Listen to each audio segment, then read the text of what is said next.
कश्मीर के पहलगाम में हुए आतंकवादी हमले के बाद भारत एक के बाद एक कड़े एक्शन लेता हुआ नजर आ रहा है।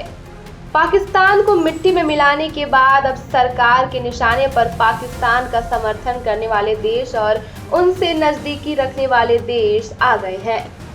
भारत ने यह साफ कर दिया है कि अगर कोई दुश्मन देश की मदद करेगा या फिर दुश्मन देश से हमदर्दी रखेगा तो भारत उन्हें नहीं छोड़ेगा।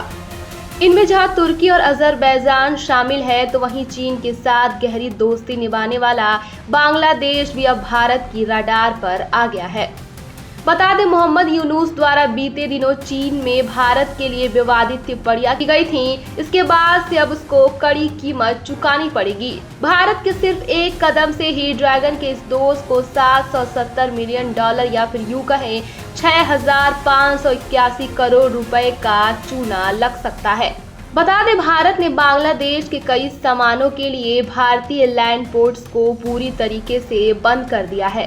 भारत की ओर से ये कदम बीते 9 अप्रैल को भारत द्वारा 2020 में दी गई ट्रांसशिपमेंट सुविधा को वापस लेने के बाद उठाया गया है, जिससे बांग्लादेश को भारतीय बंदरगाहों और यहां तक कि दिल्ली हवाई अड्डे के माध्यम से मध्य पूर्व और यूरोप को निर्यात करने की अनुमति दी थी।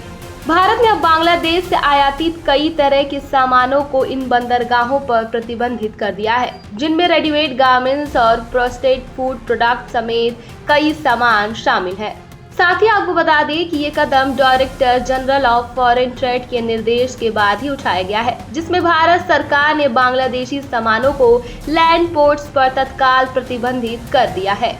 वहीं अगर आप GTRI यानी कि ग्लोबल ट्रेड रिसर्च इनिशिएटिव के मुताबिक रेडीमेड गारमेंट्स, प्रोसेस्ड फूड और प्लास्टिक प्रोडक्ट प्रभावित होने वाले प्रमुख सामानों में सबसे ऊपर है। अकेले गारमेंट्स की बात करें तो इनकी वैल्यू सालाना $618 मिलियन है और भारतीय प्रतिबंधों के बाद ये अब केवल कोलकाता और न्याहा शेवा बंदरगाहों से होकर ही भारत में एंट्री कर सकते हैं।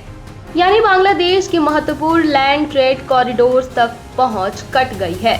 GTRI की माने तो भारत के फैसले से बांग्लादेश के सबसे प्रॉफिटेबल एक्सपोर्ट रूट पर गंभीर असर पड़ने वाला है। अब आपको बताते हैं कि आखिर बांग्लादेश भारत के निशाने पर क्यों आ गया है। बता दें, हाल ही में चीन के इशारे पर नाच रहे यूनुस ने वहां का दौरा किया और इस दौरान दावा किया गया कि भारत के पूर्वोत्तर राज्य भूमि से घिरे हुए हैं और समुद्र तक पहुंच के लिए बांग्लादेश पर निर्भर हैं। उन्होंने बांग्लादेश को इस क्षेत्र में हिंद महासागर का एकमात्र संरक्षक बताते हुए चाइना को अपने व्यापार मार्गों का उपयोग करने का निमंत्रण भी दिया है।